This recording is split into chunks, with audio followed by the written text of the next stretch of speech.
Hello बच्चों, let's read this question. The question is that if zeros alpha and beta of a polynomial x square minus 7x plus k are such that alpha minus beta equals to 1, then find the value of k.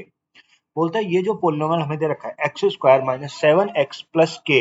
ये इसके जो zeros हैं वो मेरे क्या है alpha और beta इसके क्या है जीरोज हैं। अब देखो इसने पोलिनोमियल दे दिया पी एक्स इक्वल टू कितना x square minus 7x plus के दे दिया और बोलता है इसके जो जीरोज हैं वो क्या है अल्फा एंड बीटा है और साथ में हमें बोल रखा है अल्फा माइनस बीटा की वैल्यू बता रखी कितनी है 1 है, ये हमें गिवन है और हमसे पूछा बताओ के का मान कितना है। हम जानते हैं जो हमारी क्वाड्रेटिक इक्वेशन होते हैं उसकी जो जनरल फॉर्म होती है वो क्या होते हैं ए एक्स स्क्वायर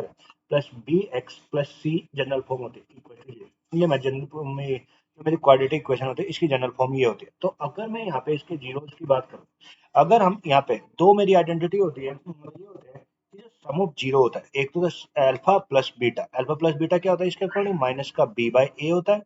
और एक अल्फा इंटू बीटा होता है क्या होता है सी बाई ए होता है। अल्फा इंटू बीटा कितना सी बाई। तो अगर मैं यहाँ पे इस चीज को लगाऊं, अब देखो उसने बोला है कि इस पोलिनोमियल के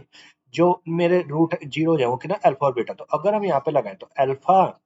plus beta, alpha plus beta कितना माइनस माइनस का बी कितना है बी कितना माइनस का 7 अपॉन ए कितना है 1, तो अल्फा प्लस बीटा कितना आएगा 7 आएगा, अल्फा प्लस बीटा कितना 7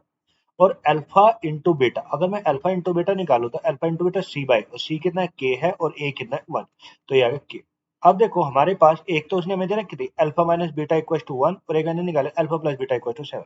तो अगर मैं इन दोनों को सोल्व को alpha plus beta equal to 7 और alpha minus beta equal to कितना है 1 है जी। तो अगर इन दोनों को ऐड करें तो प्लस ए प्लस का बीटा माइनस का बीटा कट गया तो 2 अल्फा इक्वल टू कितना आएगा 8। तो 2 अल्फा की वैल्यू आ गई 8, अगर 2 अल्फा की वैल्यू 8 है तो अल्फा की वैल्यू 8 अपॉन 2 और 8 अपॉन 2 कितना 4, तो अल्फा तो मेरा निकला कितना आ गया 4 आ गया। अगर अल्फा 4 आ गया तो यहाँ पे चाहे इसे अल्फा माइनस बीटा में रख दो चाहे इसे अल्फा प्लस बीटा में दो, अगर मैं अल्फा प्लस बीटा में रखूँ तो 4 प्लस बीटा इक्वल टू कितना 7, तो अगर बीटा का मान निकाल तो 7 माइनस 4 और 7 माइनस 4 कितना 3, तो जो बीटा की वैल्यू आ गई वो कितने आ गए 3 आ गए। तो मेरा अल्फा भी निकल गया 4 आ गया और बीटा आ गया कितना 3, अल्फा और बीटा आ गया। अब मुझे के की वैल्यू निकाल और हम जानते हैं अल्फा इंटू बीटा क्या है के, तो अगर मैं यहाँ पे करूँ तो अगर मैं के की वैल्यू निकालूं तो कितना अल्फा अल्फा कितना 4, बीटा कितना 3, 4 इंटू 3 कितना के, तो के का मान कितना आ गया 12 आ गया, 4 इंटू 3 कितना 12, तो जो के का मान निकल के आएगा वो मेरा कितना आएगा 12 आएगा। Hope you will understand it, thank you and best of luck.